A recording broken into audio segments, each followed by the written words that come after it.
వీడేంటి వీడియో బిగినింగ్‌లో ఆ క్లిప్ ప్లే చేశాడు అని డౌటొచ్చిన వాళ్ళందరికీ ఈ వీడియో ఒక ఆన్సర్ అవుతుంది. ఫస్ట్ టైమ్ ఈ సాంగ్‌ని తెలుగులో విన్నాక కొంతసేపటి తర్వాత అసలు ఎందుకు విన్నారా ఈ సాంగ్‌ని తెలుగులో అని నాలో నాకే అనిపించింది. ఈ షాక్ తర్వాతైనా సైలెంట్‌గా ఉండొచ్చుగా అబ్బే లేదు. అదే ఆల్బమ్‌లో ఇంకొన్ని సాంగ్స్‌ని తెలుగులో విన్నా. అది విన్నాకైతే అన్న ఫీలింగ్. యెస్. ప్రెజెంట్ మూవీ లవర్స్‌కి అండ్ ఇంకొంతమంది మ్యూజిక్ లవర్స్‌కి డబ్బింగ్ సాంగ్స్ అనేవి ఒక నైట్‌మేర్‌లా మారిపోయాయి. అలా ఎందుకంటున్నా అంటే రీసెంట్‌గా వచ్చిన ఏ డబ్బింగ్ సినిమాలో సాంగ్స్ కూడా అబ్బా! ఏమున్నాయి అనిపించే ఫీల్ ఇవ్వలేదు. ఇన్‌ఫాక్ట్ ఈ డబ్బింగ్ సాంగ్స్ వద్దురా బాబు అని చాలామంది ఆడియన్స్ ఫీల్ అవుతున్నారు. కానీ కొన్ని ఇయర్స్ ముందు వరకు అలా కాదు. ఒక డబ్బింగ్ సినిమా వస్తుంది అంటే ఆ సినిమాలో సాంగ్స్ కూడా తెలుగు సాంగ్స్‌లానే ఉండేవి. అండ్ పచ్చిగా చెప్పాలి అంటే డబ్బింగ్ సాంగ్స్‌ని బాగా ఎక్కువ వినేవాళ్ళం మనం. కానీ ఇదంతా ఒక్కసారిగా మారిపోయింది. అండ్ దానివల్ల టీఎఫ్ఐ మ్యూజిక్ లవర్స్ కూడా దెబ్బైపోయారు. కానీ అప్పుడే ఒక క్వెషన్ రైజ్ అయింది. ఎందుకు డబ్బింగ్ సాంగ్స్ అంత బాగోట్లేదు అని. ఈ వీడియోలో డబ్బింగ్ సాంగ్స్ ఇలా మారిపోవడానికి రీజన్స్ ఏంటి అని క్లియర్‌గా డిస్కస్ చేద్దాం. అండ్ పైనున్న క్వెషన్‌కి ఈ వీడియో ఒక ఆన్సర్ అవుతుంది. ఎప్పుడూ చెప్పేదే. వీడియో మంచి ఇంట్రెస్టింగ్‌గా ఉంటుంది. సో, లాస్ట్ వరకు చూడండి.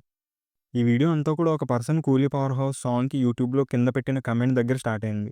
మీలో చాలామంది ఆ సాంగ్‌ని వినే ఉంటారు. ఆ సాంగ్ అంతా కూడా మొత్తం ర్యాప్ ఉంటుంది. ఆ పర్సన్ ఈ సాంగ్‌ని థియేటర్‌లో తెలుగులో ఎలా వినాలో అని కామెంట్ పెట్టాడు. అప్పుడే అనిపించింది ఎందుకిప్పుడు డబ్బింగ్ సాంగ్స్ ఆడియన్స్ ఎక్స్‌పెక్టేషన్స్‌ని రీచ్ అవ్వట్లేదు అని.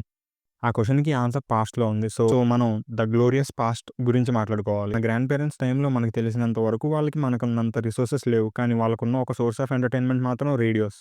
ఆ టైంలో ఘంటసాల గారి సాంగ్స్ అండ్ ఇళయరాజా గారి సాంగ్స్‌ని బాగా వినేవారు. అండ్ రేడియోస్‌లో కూడా అవే ఎక్కువ వచ్చేవి అని చెప్తే విన్నా. అండ్ అందులో కూడా most of the songs are devotional songs. So, వాటిని క్రిటిసైజ్ చేయలేం. కానీ ఎప్పుడైతే సినిమా రైజ్ అవ్వడం స్టార్ట్ అయిందో అప్పుడు స్లోగా చేంజెస్ స్టార్ట్ అయ్యాయి. మన తెలుగుతో పాటు తమిళ్ అండ్ హిందీ ఇండస్ట్రీస్ కూడా స్లోగా గ్రో అవ్వడం స్టార్ట్ అయింది.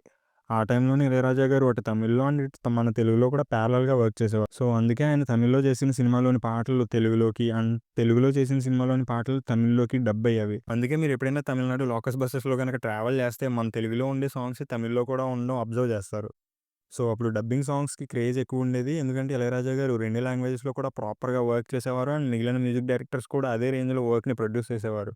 అందుకే అవి డబ్బింగ్ సాంగ్స్ అని కూడా మనకి తెలియకుండా ఆ సాంగ్స్‌ని ఎంజాయ్ చేసేవాళ్ళం. ఎగ్జాంపుల్‌కి ఈ సాంగ్, ఈ సాంగ్, ఈ సాంగ్ ఇలాంటి ఎన్నో సాంగ్స్ డబ్బింగ్‌వే అయినా కూడా వాటిని మనం తెలుగులో ఓన్ చేసుకున్నాం.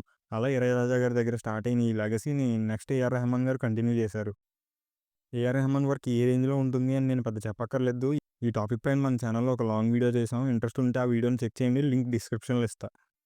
'రోజా' దగ్గర స్టార్ట్ చేసి 2015 వరకు ఆయన కూడా తోపు సాంగ్స్‌నిచ్చారు. ఐ మీన్స్ అవే సాంగ్స్‌ని అదే రేంజ్‌లో తెలుగులోకి కూడా డబ్ చేశారు. ఈవెన్ మనం అంటే ఎర్లీ 90స్ కిడ్స్ ఒరిజినల్ తెలుగు సాంగ్స్‌ని ఎంతైతే ఎంజాయ్ చేసామో అదే రేంజ్ ఇన్‌ఫాక్ట్ అంతకన్నా ఎక్కువగా డబ్బుడ్ సాంగ్స్‌ని సెలబ్రేట్ చేసాం. కానీ ఎందుకు కొన్ని ఇయర్స్‌గా డబ్బుడ్ సాంగ్స్ ట్రోల్ మెటీరియల్‌లా మారిపోతున్నాయి అంటే దానికి చాలా రీజన్స్ ఉన్నాయి. వాటిలో ముందుగా నంబర్ 1 ద మీడియోకర్ లిరిక్స్. ట్యూన్‌కి మ్యాచ్ అవ్వాలనో, లేక కావాలనో తెలీదు గానీ, ఈ మధ్య వస్తున్న డబ్బింగ్ సాంగ్స్ అన్నిటిలో కామన్‌గా వింటున్న ప్రాబ్లమ్ లిరిక్స్. ఏంటి నమ్మరా? అయితే ఇది వినండి.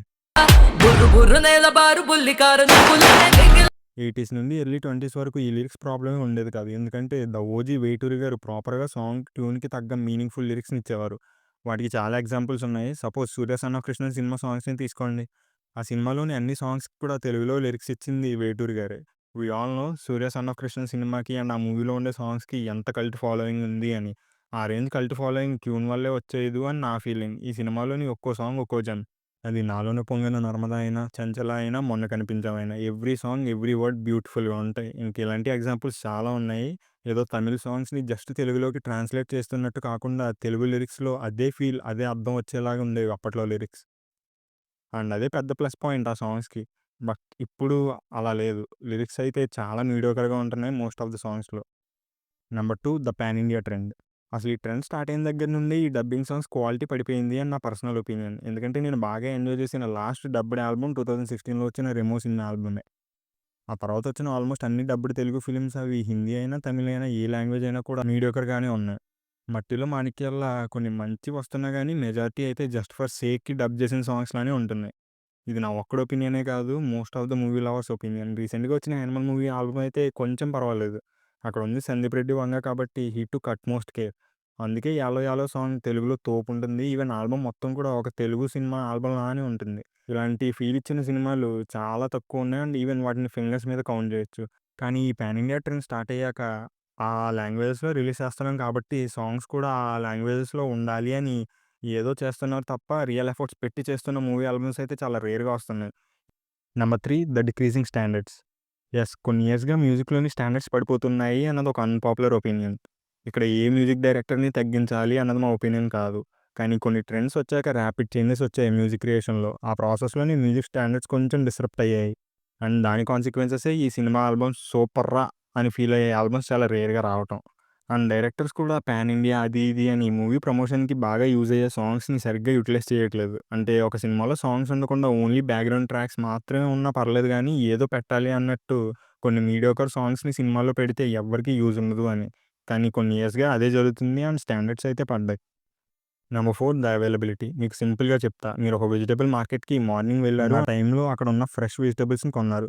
సేమ్ అదే రోజు మీరు మళ్ళీ అదే మార్కెట్‌లోని సేమ్ షాప్‌కి వెళ్లారు. ఈవినింగ్ కూడా వెజిటబుల్స్ ఉంటాయి. కానీ మార్నింగ్ ఉన్న ఫ్రెష్ సరుకు ఉండదు. కానీ సరుకు ఉంటుంది. అందులో ఉన్న బెస్ట్ సరుకుని సెలెక్ట్ చేసుకొని తీసుకుంటాం మనం. అంటే ఉన్న మీడియోకర్ సరుకులోని బెస్ట్ చాయిసెస్‌ని మనం హిట్ సాంగ్స్‌గా కన్వర్ట్ చేస్తున్నాం అనమాట. అండ్ మంచి ఫ్రెష్ సాంగ్స్ అయితే చాలా తక్కువ ఉన్నాయి డబ్బింగ్ సాంగ్స్ కేటగిరీలో. ఈవెన్ పెద్ద మ్యూజిక్ డైరెక్టర్స్ దగ్గర నుండి వచ్చిన సాంగ్స్ కూడా డిసప్పాయింట్ చేసాయి ఈ మధ్యన. Number 5 audience taste. Over the years మన టేస్ట్ కూడా చాలా చేంజ్ అయింది. లాంగ్ వీడియోస్ చూసేవాళ్ళం షార్ట్ ఫార్మ్ వీడియోస్‌కి వచ్చేసాం. అండ్ ఏదన్నా ఒక సాంగ్ బిగినింగ్‌లో స్లో ఉంది అంటే మళ్ళీ దాని సైడే వెళ్ళం. మళ్ళీ అదే సాంగ్‌లోని ఏదో ఒక బిట్ ఇన్‌స్టాగ్రామ్‌లోనో లేదా వేరే ఏ ప్లాట్‌ఫామ్‌లో అన్నా ట్రెండ్ అయితే ఆ సాంగ్ పెట్టుకొని అబ్బో! సూపర్ సూపర్ అని వింటున్నాం.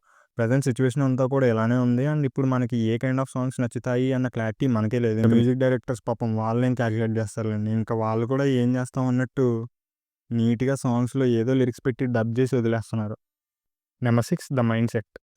ఈ ఓటీటీ ప్లాట్‌ఫార్మ్స్ వచ్చాక మనం కూడా వేరే లాంగ్వేజ్‌లోని కంటెంట్‌కి ఇంట్రొడ్యూస్ అయ్యాం. అండ్ వేరే లాంగ్వేజెస్‌లో మ్యూజిక్‌కి కూడా బాగా అట్రాక్ట్ అయ్యాం. డబ్బింగ్ సాంగ్స్ ముందున్నంత క్వాలిటీ లేకపోవడానికి అనదర్ మెయిన్ రీజన్ మనం ఆల్రెడీ ఒరిజినల్ వర్షన్స్‌ని వినేస్తున్నాం. And we are vibing for them. ఆ ఒరిజినల్ వర్షన్‌లో ఉన్న మ్యాజిక్‌ని వేరే లాంగ్వేజెస్‌లో మళ్ళీ రీక్రియేట్ చేయలేకపోతున్నారు చాలా వరకు మేకర్స్. అండ్ అది ఆడియన్స్‌గా మనం కూడా కొన్ని మంచి సాంగ్స్‌ని ఇగ్నోర్ చేస్తున్నాం. అండ్ అందరూ వింటున్నారు అని అవే సాంగ్స్‌ని అండ్ మేకర్స్ యొక్క మార్కెటింగ్ ట్రాప్‌లో పడిపోతున్నాం. బట్ ఫ్యూచర్‌లో ఈ సిట్యుయేషన్ ఇంకా వర్స్ట్ అవ్వచ్చు లేదా బెటర్ కూడా అవ్వచ్చు. కానీ ఏ ఫిల్మ్ మేకర్ అయితే ఈ గ్యాప్‌ని క్యాచ్ చేస్తాడో he will be the most benefited person అవుతాడు. ఇంకిప్పటి నుండి కొన్ని మంచి డబ్బింగ్ సాంగ్స్ వస్తాయి అని ఆశిద్దాం. మీకు వీడియో ఎలా అనిపించిందో కమెంట్ చేయండి. అండ్ ఈ వీడియోతో ఎవరిని హర్ట్ చేయాలన్నది మా ఉద్దేశం కాదు. మీకు వీడియో నచ్చుంటే లైక్ చేయండి అండ్ సబ్స్క్రైబ్ చేయండి. మళ్ళీ ఇంకో వీడియోతో వస్తాం. Till then keep watching.